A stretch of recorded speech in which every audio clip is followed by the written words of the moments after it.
ادعمونا بلايك للفيديو واشتراك بالقناة، فهذا يدعمنا كثيرا.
شيخا فاضلا له في قلوبنا كل المحبة والتقدير والإجلال، الشيخ سعد فرحات الشال.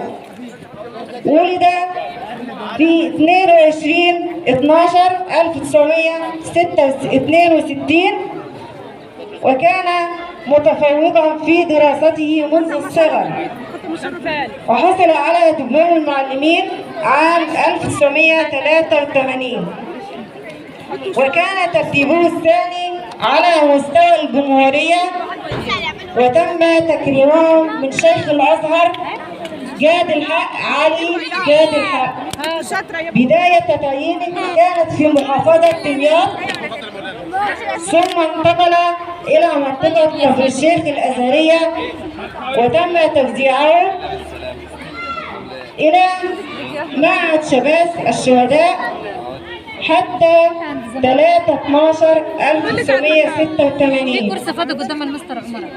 ثم انتقل إلى معهد حصة الغنيمي عام 1991،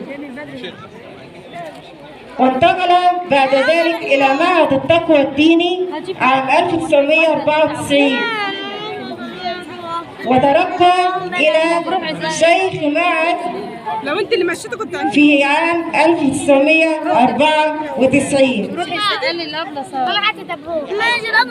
وقد قرره الشيخ فضيلة شيخ الأزهر الشيخ علي الشيخ جاد الحق علي جاد الحق، وأتاه شهادة تقدير نظرا لتفوقه في دراسته، وحصل على المركز الثاني في دبلوم المعلمين على مستوى الجمهورية.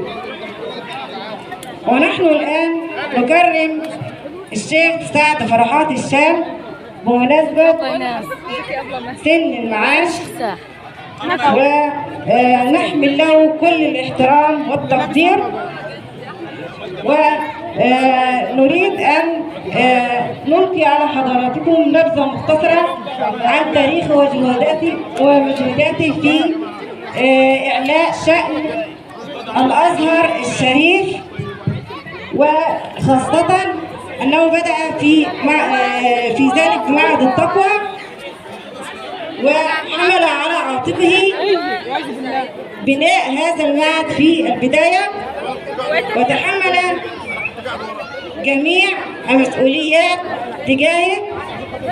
وانت عملت اسماء، ونحن الآن في ساحة هذا المعهد، معهد التقوى الابتدائي بكفر يوسف حلمي، وتخرج على يديه أجيال كثيرة من حفظة القرآن الكريم، وصلوا إلى مراكز مرموقة وأصبح لهم شأن عظيم بفضل الله أولا، ثم بفضل الشيخ سعد الشال.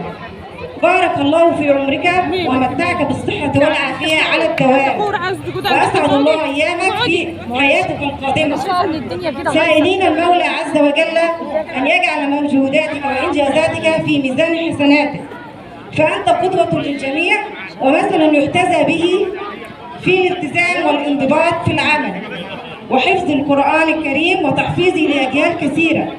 وفي الختام أتوجه بالشكر لكل من حضر تكريم الشيخ سعد الشال، ونسأل الله أن يرزقك الفرح والسرور بعد عطاء استمر لسنوات عديدة. والسلام عليكم ورحمة الله وبركاته. جزاكم الله خيرا. بعد أن استمعنا أيها الأحباب إلى كلمة إدارة المعهد، ننتقل جميعا لنستمع إلى كلمة الإدارة، كلمة إدارة قلين التعليمية الأزهرية، ويلقيها على مسامعكم السيد صاحب الفضيلة الأستاذ ممدوح عثمان مدير إدارة قلين التعليمية الأزهرية، فليتفضل مشكورا مأجورا. بسم الله الرحمن الرحيم. الحمد لله والصلاة والسلام على سيدنا رسول الله وعلى من اتبعه هداه إلى يوم الدين. السيد صاحب الفضيلة فضيلة الشيخ سعد الشال، السادة الحضور، كل عام وأنتم بخير. اليوم يوم الوفاء، اليوم يوم العرفان بالجميل، اليوم يوم الشكر،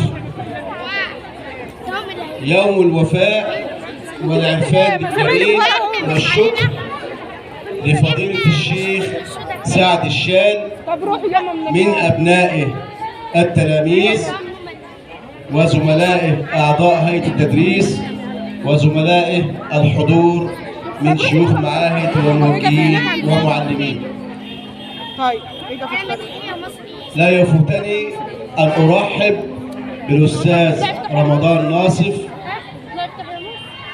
الزميل المحترم اللي بعد عننا مرة واحدة كده وما بيسألش علينا. شرفتنا وشرفت الحفل. طبعا لو اتكلمت في حق الشيخ سعد مش هقدر اتكلم كتير، لان لو الكلام لو قلنا فيه ياما مش هنفيه حق. روحوا ياما من الحار. احنا بنحتفل النهارده مش بوصول الشيخ سعد لسن المعاش، لا، لوصوله سن السعاده، لوصوله سن اكتمال العطاء. اكتمال اطلعوا وانت في كل شيء مش كده. اكتمال العطاء في الروتين والعمل الرسمي، ولكن الشيخ سعد طبعا عطاؤه المستمر، فهو شجرة مثمرة. اتخبلوا كانوا هم اللي هيقولوا الانشده الاولى ده، لكن هم الشيخ سعد طبعا من حافظ كتاب الله، مشواره مش بيقف على العمل في الازهر او سن المعاش.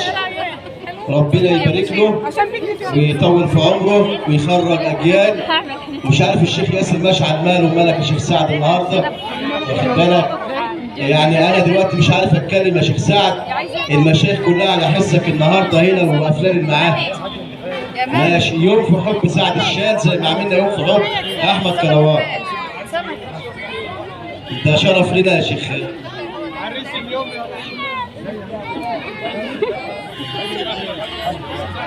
لا ده اللي صوت معاك.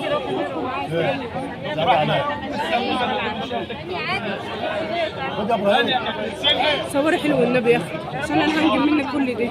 قدام كده وتعالى. انا رحت هناك دماغي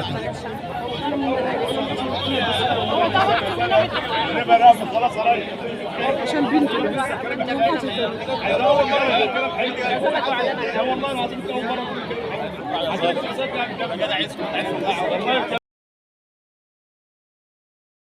الشيخ ممدوح امام المسجد، يعني الراجل بيستاذن دقيقتين كلمه يعني من باب جبر الخاطر. جئنا جميعا في حب هذا الرجل الطيب الذي يعني له بصمه في كل شيء، في اولاده وفي الازهر وفي البلد وفي كل مكان.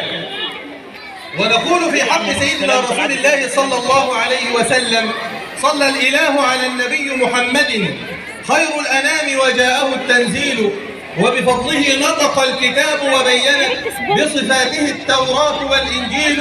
هذا النبي الهاشمي المصطفى قد جاءه الترفيع والتفضيل، أسرى به المولى إلى أفق السماء فوق البراق وعنده جبريل. لا أستطيع أن أتكلم بعد الذي تكلم أساتذتي بعد أساتذتي الشيخ سعد فرج كان من اساتذتي في معهد قلين، ولا استطيع ان انطق بكلمه بعده حتى لا اضيع ما قاله، ولكن اريد امرا واحدا من باب جبر الخاطر، فكل بناء له اعمده، وعمود خيمه هذا المعهد الشيخ سعد الشاب، واريد تكريما ولو بسيطا بعد الاستئذان من اللجنه كلها والاساتذه الافاضل لبعض الاداريين منهم حماتي اللي عاشت عمرها في هذا المعهد، اريدها ان تتكرم ايضا على هامش هذا الحفل المبارك، فارجو ان تاتي هنا لتسلم علينا وتصور، واكتفي بهذا القدر. اتفضلي يا حاج.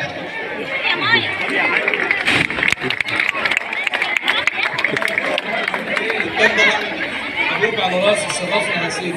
اتفضلي يا حاج، اتفضلي. قبل اسمها ايه يا استاذ مبروك؟ يا ايوه يا مولانا، ايوه والامر اليك.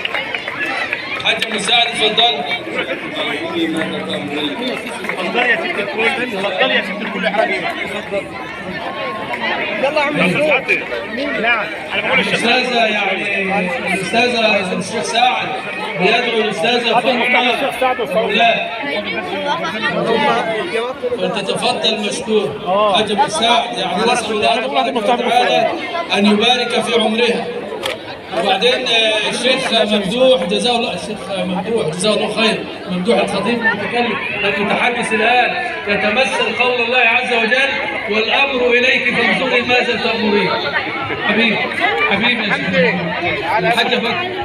الحاجه فاطمه والحاج حمد عيد، ناس اخواننا يعني لهم باع طويل، واحنا يعني نفسنا نشارك معاهم باكثر من كده. نسال الله تبارك وتعالى ان يبارك لهم في حياتهم المقبله، وان يجعل مستقبلهم خيرا من ماضيهم، اللهم امين. فترة اخواننا اخيره طالبينها الاخوه الحبايب هتتعرض على الشاشه، يعني هم اللي قالوا راي الناس وراي الاخوه الافاضل في اخوهم وحبيبهم واستاذهم فضيله الشيخ سعد، فعايزين نسمع كده ونتمتع. اتفضل يا سيدنا. بدات يا سيدنا. والله يا اخواننا احنا لو فتحنا المجال للشيخ سعد الناس بحالها بتحبه. ان شاء الله هنتغدى ونتعشى، احنا كنا متفقين بالغدا، لكن كده ان شاء الله هنتغدى ونتعشى. عليك دي.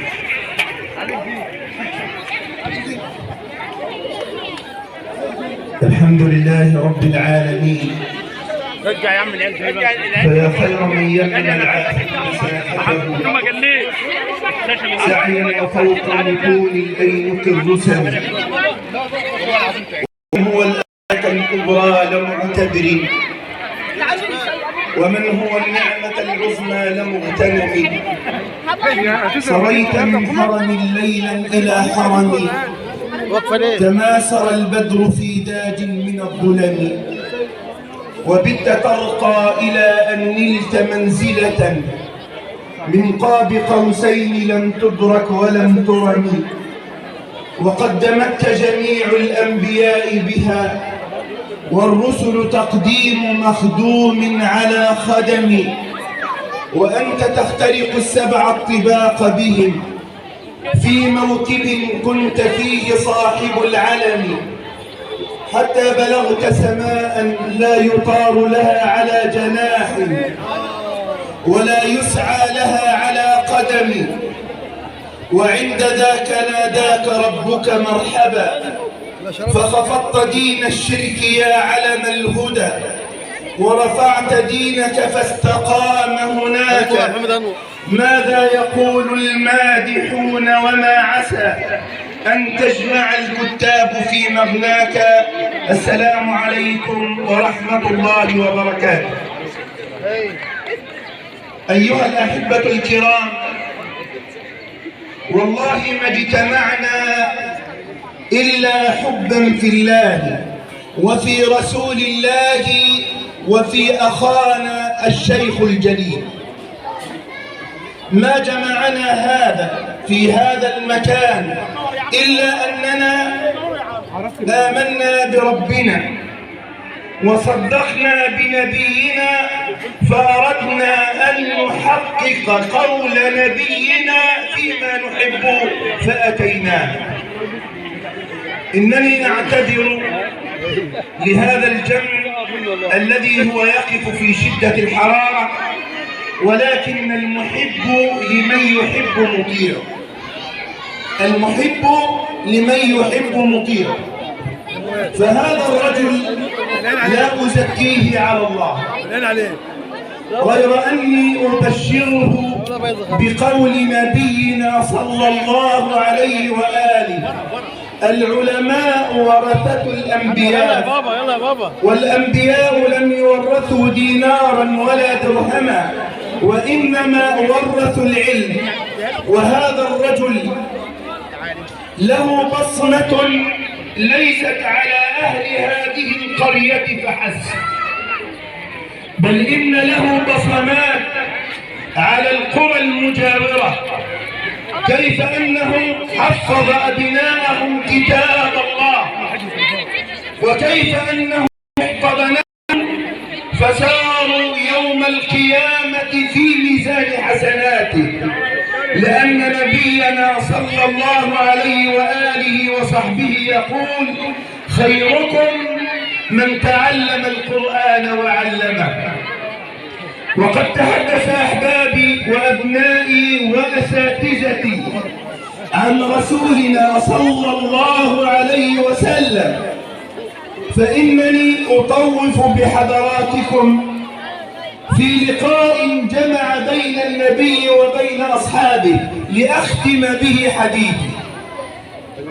أما اللقاء أن رسول الله صلى الله عليه وسلم جلس يوما بين أصحابه، ولعلكم تعلمون أن رسول الله كان نور، وأصحاب رسول الله كما وصفهم رب العالمين تراهم ركعا سجدا يبتغون فضلا من الله ورضوانا سيماهم في وجوههم من أثر السجود. جلس النبي وعرض هذا السؤال على أصحابه، وليسأل كل سائل منا وكل جالس هذا السؤال لنفسه.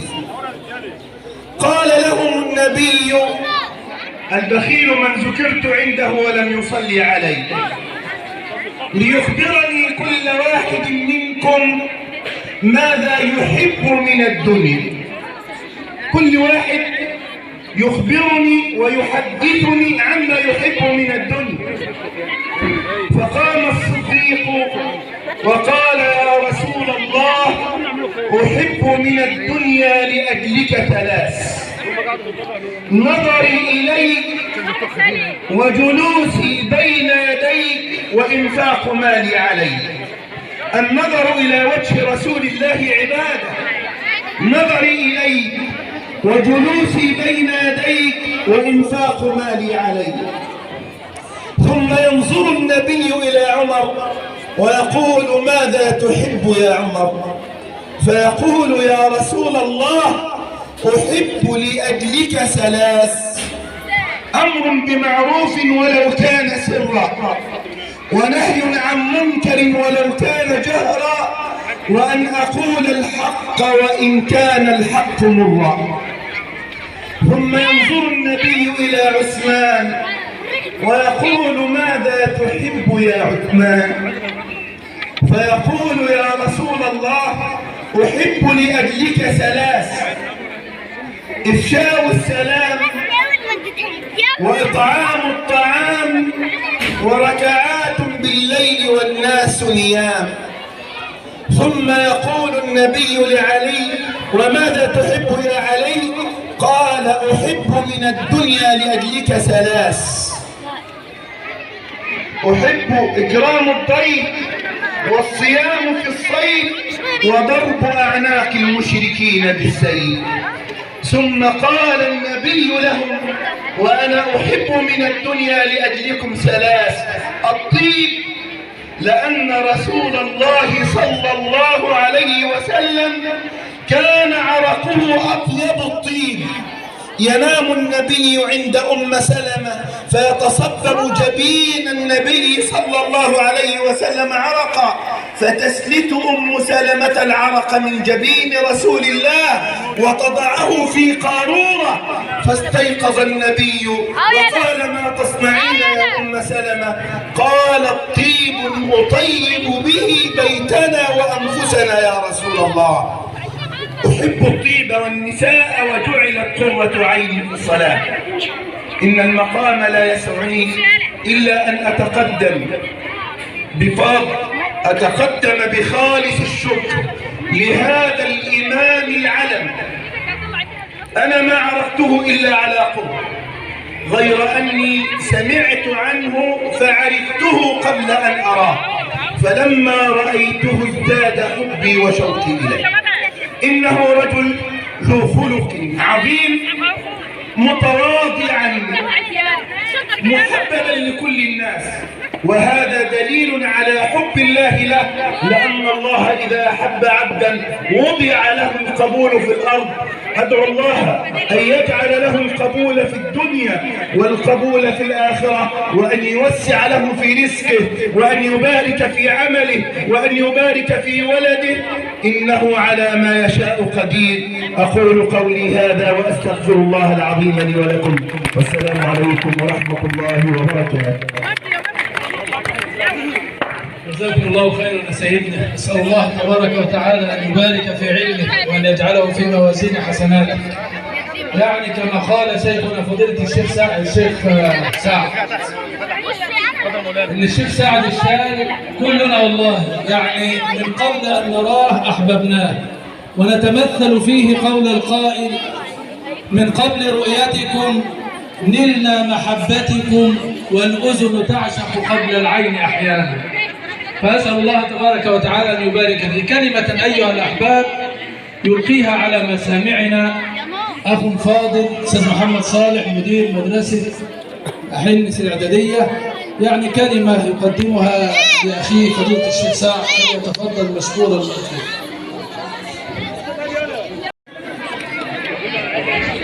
بسم الله الرحمن الرحيم. وما توفيقي إلا بالله، عليه توكلت وإليه منيب. صدق الله العظيم. وأصلي وأسلم على المبعوث رحمة للعالمين سيدنا محمد وعلى آله وصحبه أجمعين.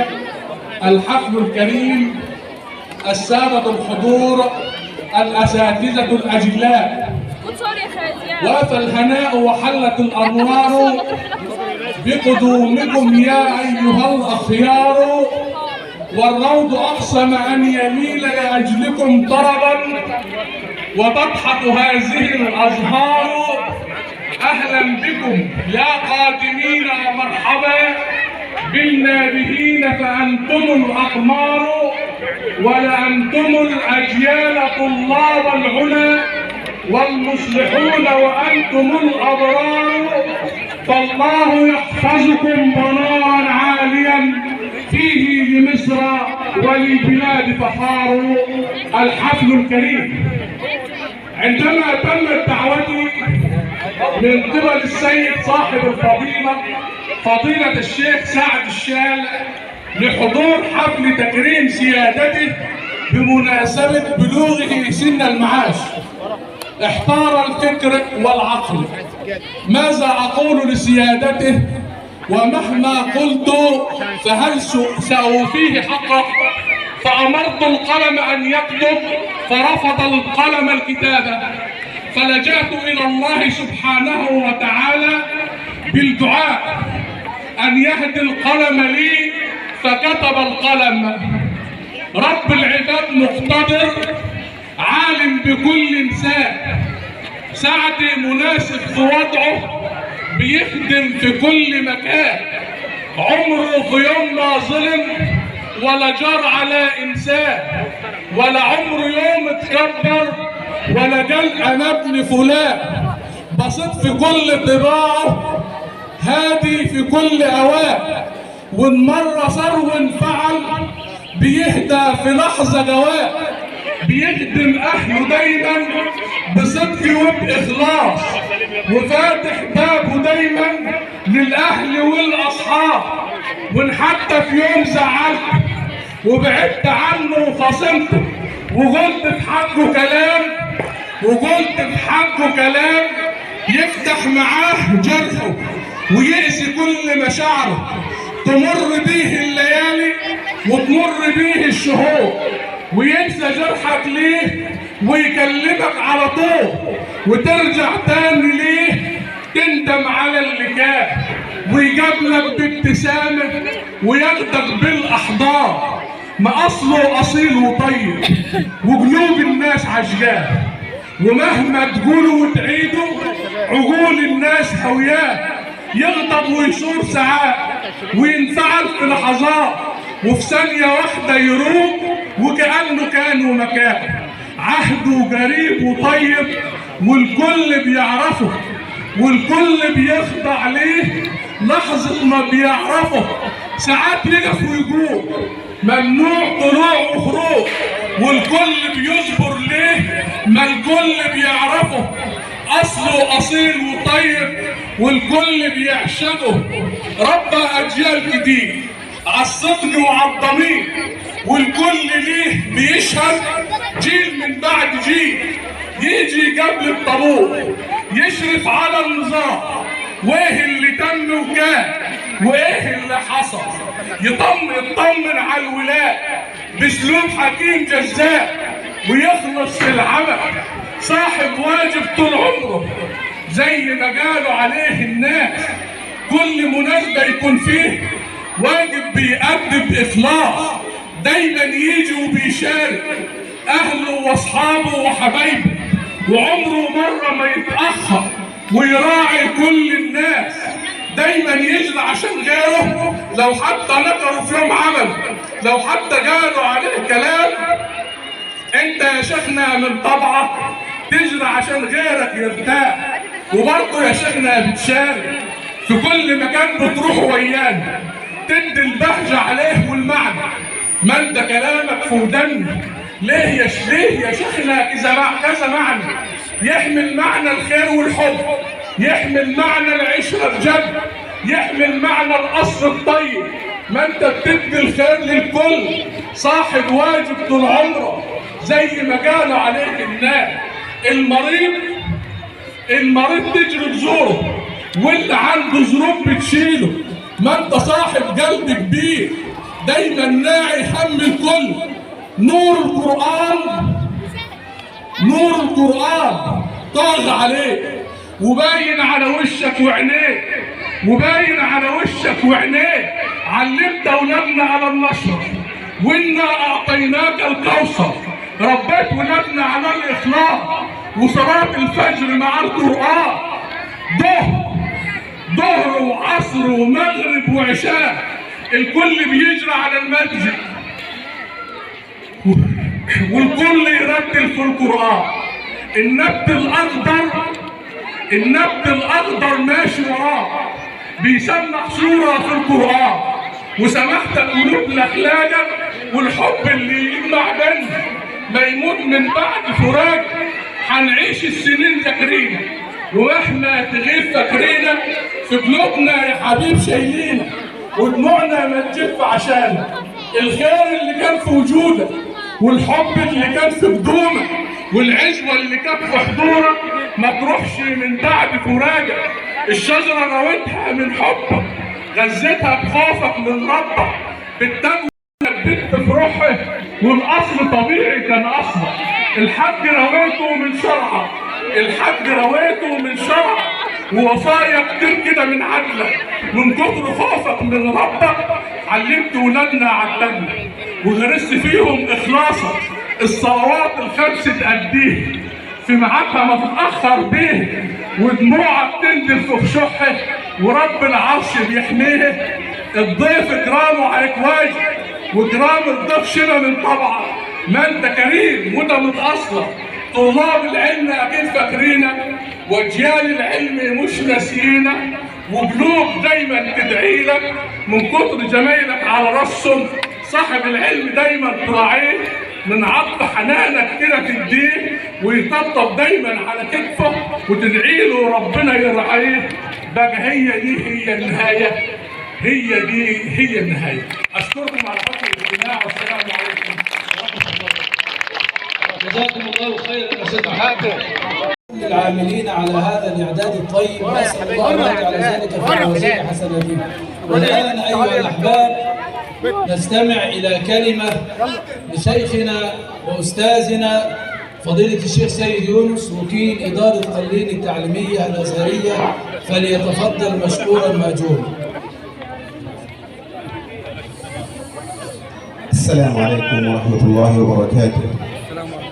تحيه لكم من القلب السيد الفاضل فضيلة الشيخ سعد عميد هذا المكان، الأستاذ ممدوح مدير إدارة قلين الأزهرية، معالي العمدة، شرف لي أن أجلس بجواره وهو جاري في قلين أيضا، الأخوة الزملاء والزميلات كل باسمه، تحية للحضور جميعهم.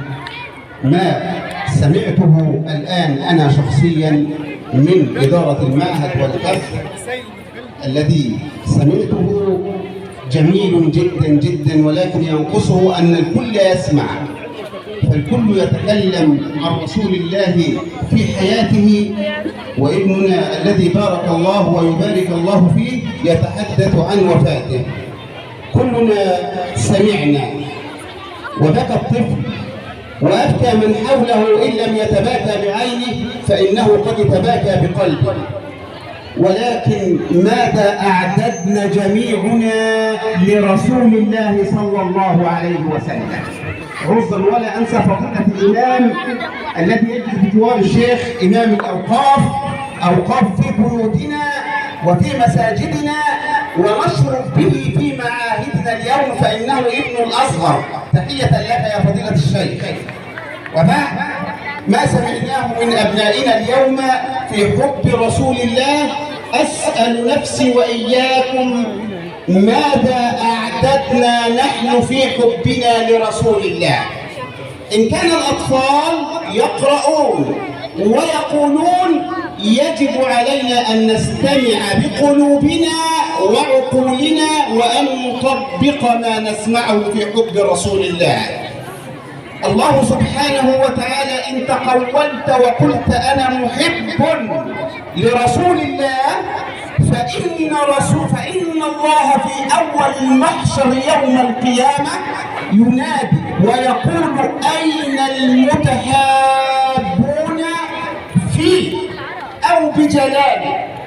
لا يجرؤ أحد أن يرفع بصره إلا من كان محبا لرسول الله ومحبا لأخيه في الدنيا.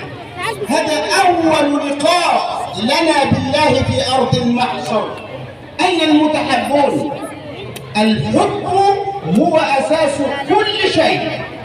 قل إن كنتم تحبون الله ورسوله فاتبعوه، إن كنتم تحبون الله فاتبعوني يحببكم الله ويغفر لكم ذنوبكم. أما في عجالة حتى أن الشمس قد تأذى البعض منها، أنا لا أطيل وأقول في فضيلة الشيخ سعد هو خير معلم وخير مرب، وأنا يشرفني دون أن أعرفه أنني كنت أستاذا لابنته الأكبر الدكتورة، بارك الله له في أولاده وفي رزقه وفي صحته، وأن يمنحه الصحة الدائمة والعمل الدؤوب الذي لا يقطعه عن أحد.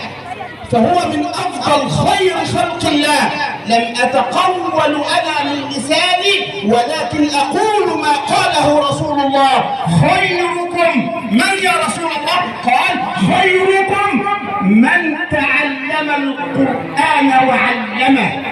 تعلم وعلم. من قال بتحفيظ الأولاد في هذه الأماكن سوى فضيلة الشيخ وغيره، ولكنه هو الأصل. قرآنه يتوج ويكون كالعروس يوم القيامة على رؤوس الناس جميعهم. أولاده الحافظون يلبسون آباهم تاج الوقار يوم القيامة. هذا ما أقوله لفضيلة الشيخ. خيركم من حديث رسول الله من تعلم وعلم، فهو خير من تعلم وعلم وأفاد واستفاد من كتاب الله. أسأل الله أن نحشر معه، فإن لصاحب القرآن شفاعة في 70 رجلا يوم القيامة. هنيئا لمن عرف الشيخ وعمل بسلوكه وانخرط بسلوكه وتفعل مع كتاب الله، فقد يكون شفيعا لك يوم القيامة. أما وصيتي لهذا المعهد وفي عجالة، أود أن يسودنا الحب بعضنا مع البعض، ووصية كل معهد يسمعنا، فإن الحب هو ملاذ الدنيا وملاكها، بالحب والعمل الصالح. الحب كلمة تقال، ولكني أنا أحب بالعمل. أنت تحب رسول الله، هل سمعت هذا الحديث؟ يقول رسول الله، يقول البخاري قال رسول الله صلى الله عليه وسلم، والحديث لأبي هريرة وابن عباس في رواية أخرى في صحيح البخاري: إذا ضيعت الأمانة فانتظروا الساعة. قال الأعرابي سائل: كيف إضاعتها؟ قال رسول الله: إذا وسد الأمر إلى غير أهله. أمانة. إذا وسد الأمر إلى غير أهله أمانة. هل أنت جد هذه الأمانة يوم القيامة؟ السماوات والأرضين أبد أن تتحمل هذه الأمانة. ونص القرآن يقول: وكلنا نحفظ ولكن لا نطبق. إنا عرضنا الأمانة على السماوات والأرض والجبال فأبين أن يحملنها وأشفقن منها وحملها الإنسان إنه كان ظلوما جهولا. هو الذي ظلم نفسه بتحمله للأمانة. ليست ما أنت تحملت، الشيخ والشيخ والشيخ والشيخ كلهم مشايخ معاه، ولكن ما أسوقه الآن من ولي أمر 10 من المسلمين ولم يعدل بينهم فقد خان الله ورسوله. القرآن يحدثنا قائلا: يا أيها الذين آمنوا لا تخونوا الله وتخونوا أماناتكم. أمرنا من قبل القرآن من ولي أمر 10 وليس معهد الأقل ولا أمة ولا دولة ولا محافظة، وإنما من ولي أمر 10 من المسلمين ولم يعدل بينهم. ماذا؟ فقد خان الله ورسوله. أستاذنا الدكتور محمد النابلسي يقول في هذا الحديث: إن للساعة علامات كبرى، وأكبر علاماتها من يتولى أمر المسلمين ولم يعدل بينهم، فهي أمانة وقد تكون عليك خزي وندامة.